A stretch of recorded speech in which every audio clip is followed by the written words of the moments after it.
3,5 миллионго биздин мекендешибиз алданып калды. Алданганы аз келгенсип ипотекадагы бир жакшына төлөп аткан үйүн аны да алдырып койду. Ушул көрүнүш боюнча достор азыр бир узак видео чыгарабыз. Сөзсүз түрдө сиздердин колдооңуздар керек. Анткени мындай кырдаалга, мындай учурга биздин мекендештер абдан көп чалдыгып жатат. Анткени көп мына билбегендиктин айынан, маалымат жоктугунун айынан болуп атат. Ошон үчүн достор, сиздер ар бириңиздер комментарий, лайк жазып колдоп кетсеңиздер, бул видео максимально тараса, мен ойлойм, бир адамга болсо дагы пайдасы тийсе, бул биз үчүн чоң жеңиш деп ойлойм достор. Анда эмесе видеого назарыңыздарды бурабыз. Доверенность кагаз менен ошо менен. Ал доверенность просто мындай ключту алыш үчүн гана да. То есть сиз собственник болот деген нерсе эмес, мына доверенность өзүңүз деле окуп чыксаңыз болот да, баягы үйдөчү окусаңыз деле керек. Ошо бул доверенность ошо сиз ключту алганга, там коммуналкаларды төлөгөнгө, МФЦга барганга, там айда чүйдө ушундай иштерин алганга да. Бул жерде жазылып дагы турат, бирок өткөзбөйт да. Өткөзбөйт бул баары. Өтүшү мүмкүн эмес, кантип өткөзөт? Азыр биринчиден төлөп бүтүш керек. Полный кредитти төлөп бүтүшүңүз керек, 11 миллион төлөп бүткөндөн кийин анан эгер буга инсап берсе, анан договор дарения менен өткөзүп берсе болот да. Жөн эле. Же договор купли-продажа кылып туруп эле акчасын бердик бул эле жазып койсо болот да. Былтыр келгенде былтыр ошо регистрация жакшы болбогондон келген. Келип госплана болбогондон келип анан айттым да, эмне кыласың? Мен ушинтип уже 2 жыл төлөп койдум. Эртең проблема болбой десем, жок, мен мага үйдүн кереги жок, мага проблема болбойт. Андай мындай деп кеткен да. Ради Аллаха, у меня эме инвалид балам бар, андай эле ушинтип кеткен да, мен дагы. Балким ал адам жакшы деле болушу мүмкүн да, мен аны тааныбайм чындап. Орозонун күнүндө. Ал адам просто по истечению обстоятельств шартка карап туруп уже убакыт өтөт да. Адамдын шарты өзгөрөт. Бүгүн биздин настроениябыз мынандай, эртең бирси күнү башкача болот. Турмуш өзгөрө берет да. Ошого эми мындай карады дагы, балким сиз айтып атасыз, мен төлөп эле келатам депчи. Ал төлөбөй атасың деп ошентип претензия коет да сизге. Бул короче мунун ошо байкеси алып берген, андан кийин эле буякта бир врачкасы көз тааштырып койду дагы. Дальше ушу менен эме кыласың, менин убактым болбой экен. Врачка менен сүйлөшөсүң деди. А биз мына былтыртан бери врачкасы менен сүйлөшүп да. Ал тууралуу эле мисалы 10 күнү мага квитанция келет да. Эмеге? Коммуналкага келсе эле 10 күнү мага келсе, саат 6-да келсе, мага 6-дан 5 өткөндө чалат да. Давай, төлө депчи. Өзүңүздүн үйүңүзгө. Кыргызда баягы бир квартирада жашап аткандайсың, а? Мен айтам, мына мага мен даже ачып көрө элекмин, пикти ачып көрө элекмин. Түштү десем, жок, түштү. Мен эме господадан текшерип атам, түштү. 1700 карыз экенсиң, светтен falan. Мен айттым, мына эми түшүптүр. Мына 15 зарплата бар, ошондо төлөйм. Нет, не может быть такого. Просрочка bizde деген буякта карталар жаап таштайт. Деп ошентет да. Мен айтам, ладно дейм, ичине барып төлөйм. То есть мындай болот да, карасаңыз да, башына, но договор займа, то есть услугасын сизден жөн эле услуга катары албайчы, договор займа кылып алат да, билесиң. Как будто сен карызсың аданчы, мындай. Жөн эле услуга кылып алса болот да, мындай, да? Договор оказания услуг депчи, мисалы услуга көргөзүп атпайбы сизге, бирок ол прям твердый мындай, бул мындай өтө ишенбеген адамдын немеси да, то есть мындай сен азыр договор займа деп туруп, эмне график чыгарып берип атат сизгечи. Мына 50 миң, 40 миң, 40 миң, 40 миң кылып 210 миң болуу чейин ушу услугасын. Бул эми ар бир этап бар да, өзү кайсы иш бүткөндөн кийин канчасын бересиң деген туурабы. Ошону 210 миңди берип, элестетиң, ошол сиз тааныбаган адам менен экөөңөрдү мындай бириктирип туруп, анын атына үй алып, совсем бул кыргыз деле эмес, биздин тааныбайбыз, совсем эле бөлөк адам да. Элестетиң, экөөбүздү бириктирип туруп, үйдүн аркага оформить этип, сизди услуганы төлөтүп, анан азыр сизди дагы төлөп атасыз, график боюнча ипотеканы төлөп атасыз, страховка төлөп атасыз, бүт нерсени төлөп атасың, бирөөнүн үйүнө эле. Меники деп ойлоп атасыз да сизчи. Понятно, ичиңизде сиз деле билип атасыз, что сиздики эмес экенинчи. Мен уже билип атам да. Анан баягы көзүм чачырап квартира издеп аткан кезде билбедим да. Бирок ага деле проблема на самом делечи. Мен азыр мынтип ойлонуп көрсөм, мынау сизге үй алып берген адам деле кыжалат да, чындыгындачы. Балки эле мен илешип калдым депчи. На самом деле азыр силердин деле характериңерди на что вы способны билбеши мүмкүн да, алчы. Ал деле отуруп ойлоп да, блин, эмнеге мындай кылдым экен, а депчи. Сиз мынага 200, еще аркага да 200 бергенсиз, 400 миң. 400 миң берген. Вот ушундайды бирок биринчи болуп атам мындайдычы. Мен буга чейин уккам, именно кредитный суммада, например, сиз элек болсоңуз, үйдү переуступка деген нерсе бар эле да, мына 2 жыл мурунчу. Үйдү, например, реальный стоимости 11 миллион болсо, 11 миллион 700, 600 алып туруп личный кредит. То есть өздөрү еще дагы услугадан сырткары дагы акча алып койгондордун баардыгын билет элем да. Именно ушул адамдын, эми атын айтпай эле коеюн. Вот анан мынау схемасын бирок вообще биринчи жолу түшүнүп турам да, сиз баягы жерде эйфория болуп, үй алып чачырап турган мезгилде адам тем более аял киши аябай тез алданат да, чындыгында өтө. Негизи эле үй алып атканда аял киши көп инициатор өзүчү, үй алып атканда. Бирок мисалы баягы эми күйөөңө айтсаң, күйөөң кыймылдабай, балдарың менен баягы түшүнө турам да, ошол учурда состояние канча акчаңыз бар, эми бир 500 миллион там берип эле атасыз. Ушундай болду да. Мына жерде мен дагы деп карасаңыз, мындан караңыз. Вот заимодавец передает собственность заемщику, сизге заемщик сиз да, денежные средства в размере 210 миңди типа сага бердим деп атат да. Көрдүңүз да? Эшик. Договор займа ошондой болот да. Мен сага бердим, сен мага эми ошону бөлүп бер деген нерсе да. То есть бул услугасын караң, хитро кантип алат мындай. Мен сага бердим деп жок акчасын жака кол койдуруп алды уже сизге. Бул менен сотко барса болот да, мындай айтканда сиз эгер графикти бузуп же бербесеңиз сотко барат. И дагы дальше больше уже эме болуп кете берет договор. Штрафтарын төлөтөт, пеняларын төлөтүшү мүмкүн, неустойкаларын төлөтүшү мүмкүн, кыскасы ушинтип бийлешип кете берет. Сиз эми ол үйгө материнский капитал кошкон кошпогонун билбейсиз да анычы. Туурабы? Вы же не владеете информацией. Материнский капитал кошпой бересиң, бирок документтерде чыкпайт алчы. Бул тем более 2023 жылкы документ. Азыр 26 жыл келди уже 3 жыл. Поэтому ал баягы 450 миң субсидияны кошушу мүмкүн. Эми ал эчтеке билет этпесе дагы. Материнский капиталды кошту, иш бүттү уже дагы. Дальше уже балдары менен. Сиз оны төлөп бүтүп жизнь өткөзө албайсыз анычы. Эгер кокса бул адам өлүп кала турган болсо, наследство менен ошо балдарын өткөзөт бул иш. А балдары сиз знать не знают да, баары жизнь өткөзө албайсың. Поэтому мына жерде менин көз карашым боюнча токтотуш керек же. Ошо мен деле мен буга чейин көргөн эмесмин да документин. Кечинде беришип окуп көргөн. Примерно канча төлөдүңүз азыр? Примерно эсептесеңиз, ушу канча айына төлөм? 80.500'дөн 80.500'дөн 3 жыл толук төлөдүм. 3 жыл толук төлөдүңүз. 36 ай төлөдүм. 3 миллион акча төлөдүм. Азыр мен сиздин ордуңузда же бир тууганым же эжем болгонуңузда эми өзүңүз билесиз. Баягы ушул бала айтты деп эле баяндай кылбаңыз. Ушул жерде бүгүн токтотот болчумун чынын айтканда. Бүгүн токтоп ошол деп үйүн албай коет болчумун чында. Эми соттош бир нерсе кылайын десем, эч билмексиз бу жердечи азыр. Эми аракет кылып көрөсүзбү, я не знаю, биз просто эми сот менен заниматься этпейбиз ал менен, бирок кантип далилдейсиң? Колуңузда эчтеке жок. Ошо мен да кечинде эмесин көрүп буга чейин көргөн эмесмин да. Эмени кантип төлөйт элеңиз ипотеканы? Ана приложениесин ачып берген. Домер. Өзүнүн картасын берген. Мен ошого эле өзүмдүн картаман котордум. Өзүңүздүн картаңыздан которосузбу? Анда ошону выписка со счета алып туруп, мисалы Сбербанктан которот элеңиз да, например. Выписка со счетан алып туруп, ай сайын ошол убакытта 80.500'дөн которгонсуз да, ошону чыгарып туруп кагаз кылып. Эми я не знаю, аны деле сот чечет анычы. Туура көрөбү, көрбөйбү. Просто мен төлөдүм го ошонун акчалары эмне болот дедим. Не деди? Десем, мен то, что мен 200 тысяч алгам го, ошону гана бере алам. Остальное я не могу дейт. Потому что бул үйдө биз азыр мына 3 жыл болду, 5 жылга чейин саткан акыбыз жок болчу. 5 жылдык налогду төлөшүбүз керек дейт. Ушундай болду. Будан бөлөк дагы үй барбы? Ооба, ошондой. 5 жылдыкты төлөгөнүмдө мен 20% болсо азыр 30%ке чыгып кетип завышенный болуп дейт. 30% налог бу? Ал Россияда эмес бу? Россияда. Россияда ошондой төлөбөйт, налоговый резидент эле ал. Эми аны көрүш керек, аны 4 миллион 8 мынтип айтты да эми ошол. Биз Туура эле айтып атат негизичи, ал деле билип билбей бир маалыматтарды айтып атат ал делечи. Ана маңдайсыздар. Сиз деле билбейсиздер, постоянно Россияда жүргөн. Может, ал за граница жүрүп кече келгендир мисалы. Во-первых, үйдү сатсаңар, бу жерде сизге бир тыйын бербейт эч ким. То есть бул сиздин кызыкчылыгыңыз эмес дагы делечи. Сиз өзү ортодо баардыгын анка барып, бияка барып чечем деп атасыз да, сизге бербейт бир тыйын эч ким. Үй сатылса дагы сизге бир тыйын түшпөйт счетуңузга. И бул үйдү вообще бирөө жарым ала албайбы деген вопрос да кылма. То есть ала турган болсо сиздин участиеңиз вообще жок болот ал жердечи. Сиз аванска да катышпайсыз, сделкага да катышпайсыз, акча берип атканда да катышпайсыз. Эч жерде. Только ушу телефон чалып гана бере аласың, бере албайсыңбы деп үмүт кылыш керек да, болду ушул. Бул мына экөө ким болот экен, мына менен мына экөө. Үйдүн ээси менен мына сиздин риэлторуңуз. Экөө биякта эч ким эмес, просто эле неме. Сиз мындан сурабайсызбы, сен эмнеге антип алданып калдың эле? Мен го, я дура да. Алданып калып мага услуга берип, сагы берип, в итоге ты понимаешь меня? В итоге я без квартиры в любом случае. При любом раскладе я без квартиры остаюсь. Ты почему был заинтересован именно вот таким образом? Кем тебе является деп секин сөзүн тартып уже мындай нерселер запись кылып андай кыла берсеңиз мындан деле экөөнү. Просто мен ойлосом бул экөө ушинтип иштейт деп ойлойм. Ошону секин айтып бериңдер, может ортодон жарылып кетептир мисалы, сиз запись кылып атырсыз мисалы. Роза биз деген ушундай деп может. Кийин сизге польза болот алла. Экөөсү жокканда мен мынтип сурагам. Кокустан мен бул үйдү төлөй албай калсам дедим да, мен бул вдруг Кыргызстанга кетип мен төлөбөй калсам. Сен дальше төлөй аласың дедим да. Же болбосо сен бир күн отказ кылып койсоң, анда мен эмне болушу мүмкүн экөөсү үчүн десем. Нет, төлөй албай калсаң, анда мен сага акчаны кайтарып берем деген.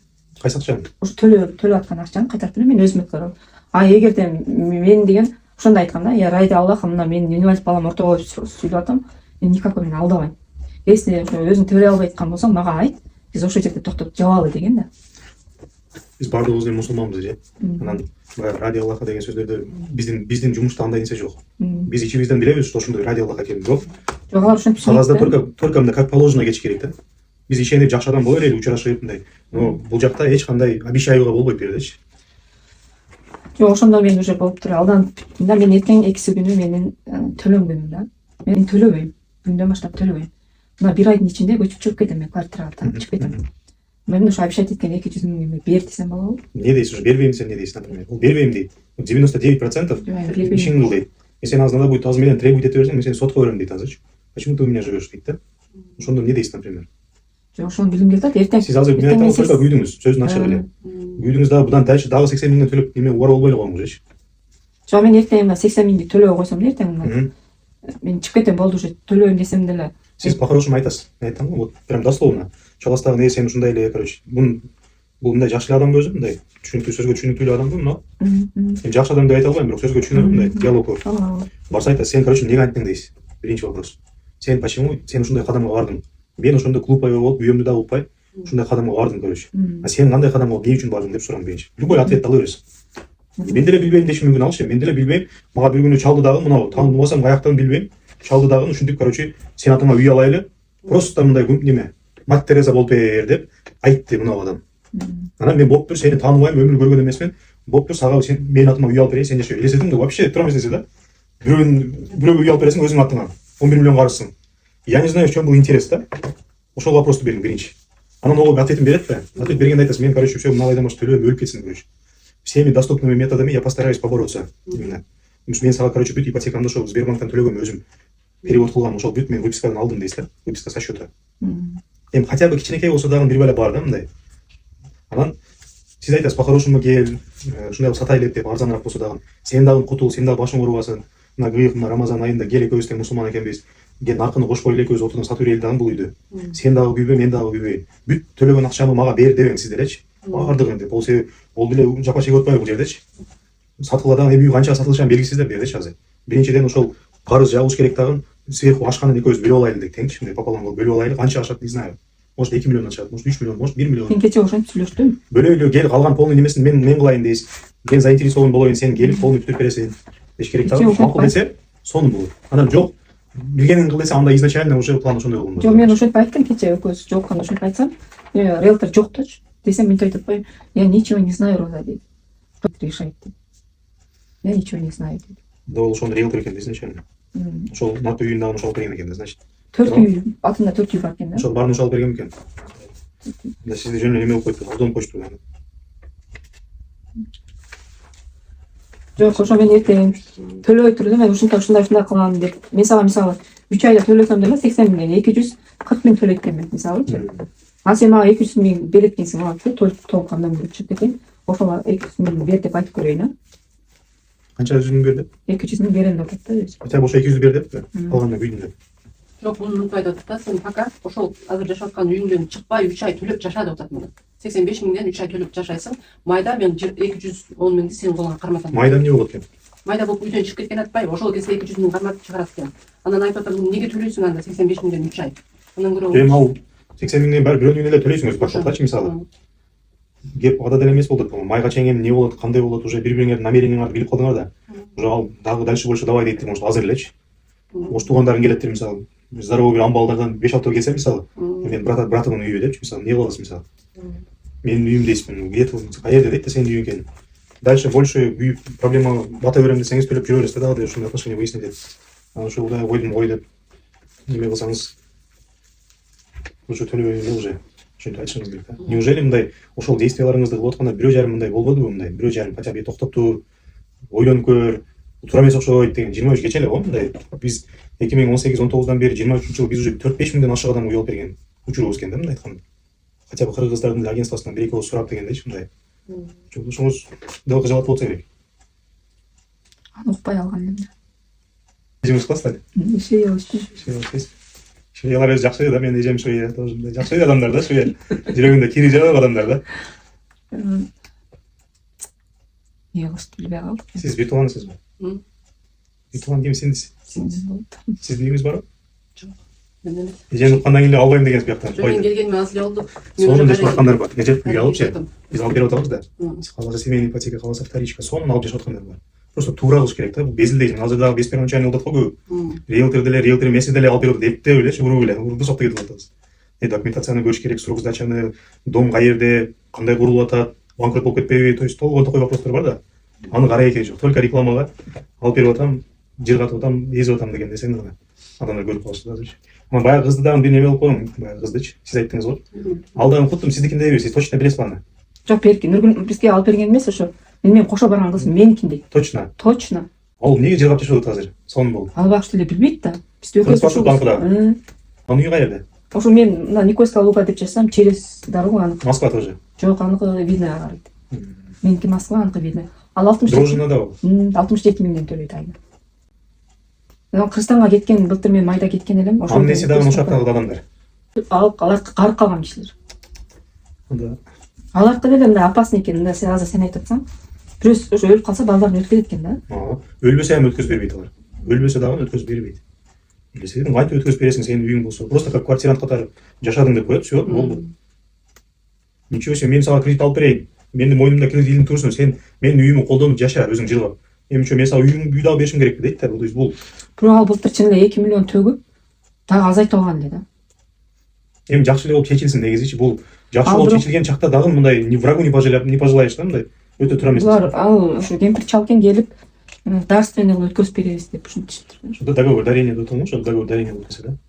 Мисалы ошол кызды айтам да, примерге просто. Азыр эки элестетиң, төлөдү дагы үйүн сатып бир нерсе кылып дагы 2 миллион жабып атат. Анан кийин фокус ал адамдар сонун болуп жабып өткөзүп жүргөн болсо, ал кызга мындай сезилип калышы мүмкүн да. Сонун нерсе экен бул, оказывается депчи. Сен дагы ал депчи. Но ошол нерсенин өзү кыжалат болуштун не кереги бар өзү турабы? Бирөө мага өткөзүп береби же бербейби экен дегенчи. Негизи ошону башында договор түзүп атканда какой-то бунун фамилиясы туруш керек беле, канчадан кийин буга өтөт деген. Андай нерсе деле болбойт беле. Жок, таптакыр жок да. Мындай нерсе болушу мүмкүн эмес да. Азыр өзүңүз кантип ойлойсуз? Мындай ушул үйдөн ушу 3 миллионду мына деп туруп кете аласызбы? Кеткен ушул да эмне дейм. Кетип эле калыңыз. Просто кээде мен ушундай ситуация болгондо айтам деп радикальный решение да, лучше по идее. Неужели 3 жыл жашадың болгондо дагычы мындай өзүң үйүңдөй болуп калды, акчаңа айлан болосуң. Оода кухняларды койгон, баарын койгон да ичине. Биринчи вопрос ошондой же. Биринчи вопрос өзүнө чаластаган айтып көрөбүз. Сен эмнеге антип алдың, же эмнеге ойттуң? Сен түшүндүң түшүнбөдүңбү? Я дура була. Экинчиси, давай сатабыз үйдү. Түшкөн акчаны сен деле кутулгуң келбей атабы дедим. Неужели менен? Кел мына Рамазан айында экөөбүз бир чечимге келели. Если ты ушундай эле бербейм дей турган болсоң, я кечип кетем дейсиз да. Короче, ушулай да. Пожалуйста, мен кечип кеттим, өзүң бил. Раз сен ошо башында айттың эле, клянусь деп айттың эле, мыналайда кел, короче, ушуну чечсең чеч. Болбосо мен эртең үй таштап кетейин. Давай мен разымын деп элечи. Башка айла жок. Айда сатайлы дагы эме кылабыз. Кутулабыз экөөбүз. Сатканда деле азыр 16 миллионго койсок, 14 миллионго койсок, никакой резон нету дейт. 16 миллионго койсок, мына налогун вычитывать этсек, дейли хотя бы мына миллионду мен основной суммада мен миллион төлөнүп калбадыбы? Хотя миллион ашыш керек да дедим да. Ну ладно, 16 миллионду сен налогуңду алып, за услугаңды алып, башканы алып, хотя мен миллионду туруш керек да. Неге ал настаивать этти да, именно ошол сатып берсин деп. Башка сатса болбой экен андай. Жок. Только ошол. Анда болду андай же, тагдыры чечилди анда. Биздин договор Ал ушундай жөн эле болгон неме дейт. экен да. Экөө Анан мен айттым, оказывается, вначале было у нас это халтура болгон турбайбы дедим. Деп азыр мындай чечим болот же. Мисалы сиз деле ал канча миңден төлөдүм дедиз? 80 миң. 80 миң. 23тен бери аренда деле кымбат эле болду негизи. Москвачы пропискага барбы жокпу? Ал үйдө эч ким жок. Эжем бар да, бир тууган. Керек Эми аны через сот аркылуу чыгарып жүрүшү мүмкүн. Мындай азыр ушул учурда токтотсоңуз, мындай өтө чоң прям күйбөйсүз да, мындай айткандачы. Сен 3 жыл сиз деле бир жерде жашашыңыз керек эле да чындыгындачы. Ошондо 80ден жарым миң 40 миңден жашап көрдүңүз да, бир жерде жашадыңыз туурабы? Өзүң мындай жашап сонун кеңири жүрдүң дагы. Значит, көп деле суммага күйө элексиз азырчы. Азыр Кыргызстанда бир жерден үйүң сатып акча чогулуп келип, крупный сумманы жабып алган болсоң, анда дагы өлөт андачы. Ошон үчүн азыр үйдүн суммасы көп, пока көпкө кирип кете элексиз. Азыр токтотуң дагы, пожалуйста. Жөн эле сөз менен айтың, чыгып кала короче, болду. Мен кеттим деп элечи. Мен сиздин ордуңузда болгондо мындай Кудайга койдум деп чыгып кетет элем чындап. Башка эч жолу жок, эч мындай чогуу сатайлы, мынтейли деп кошумча кылып, муну акча услуга берип, дагы илешип кете бересиң. Дальше больше мындай нерселерге кол коюп договорлоргочу. Ошол кое бериң дагы сонун кеңири жашаңыз деп эмне кыласыз мындай. Үй алыңыз эгер шартыңыз болсо, сонун башка үй. Жолдошуңуз деле кыжалат болуп калса эме болуп чыкса керек, балдар деле стресс болуп. Балдардын баары эле болуп калды. Балдарым уже мени успокаивать эткан, мам, болду эми башка квартирага деле төлөмөкпүз да. Зачем мынтип төлөсөң 20 миллион төлөмөк экенбиз, андан көрө Кыргызстандан ошо куттан үй алалы да ошону төлөйлү деп. Ошого любой жерде специалист керек. Биз мына негизги кыргыздар специалистке акча төлөгөн даяр эмеспиз да. Мындай өзүбүз кыла беребиз деген нерсе бар да биздечи. Жок да жолу, жок да законный жолдору жок. Рычаг давления не у вас вообще. Просто юристке бара турган болсоңузчу, мындай болот. Сотко кайрылыш үчүн иск, заявление подавать этесиң. Биринчи досудебный претензия деп коет. Ону заявление жазып, биринчи кат жөнөтөсүң агачы. Өзүнүн немеси регламенти бар да ал жердечи, сакталыш керек. Ошонун почтовый адресин айтып, ошо баягы ким менен соттошоюн деп атасыз. Бул риэлтор мененби, же наркы мененби, например. Же экөө менен теңби. Экөө менен тең соттошо турган болсоң, анда эки объем керек да, эки чоң иш керек да. То есть мен, например, юрист болсом, именно ошондой иштермен заниматься этсем, услуга кымбат болот, например. Көп аласың, эки ишке аласың да. Бир иштен ушундай иштердин примерно 200 миңден 400 миңге түшөсүң азырчы, мындай юрист берсең. Анан госпошлиналар төлөйбүз ар бир заявлениядачы. Аны постоянно дополнительно этип туруш керек, баягы кагаздар мененчи, то есть доказать, сизди тааныбайт, сот сизди да тааныбайт, аны да тааныбайт. Мынтип карайт дагы кимдин доказательствосу бар болсо ошол чечилип кете берет. Сиздин доказательствоңуз ошол төлөндү эле деген нерсе да. А может сиз жөн эле квартплаттар алчу может каяктан билесиз, может как докажете, например, да? Прямой договор жок болгондон кийин сиз менен ал же расписка барбы же эмне кандай, например, да? Эчтеке жок да, то есть соттошойм десеңчи.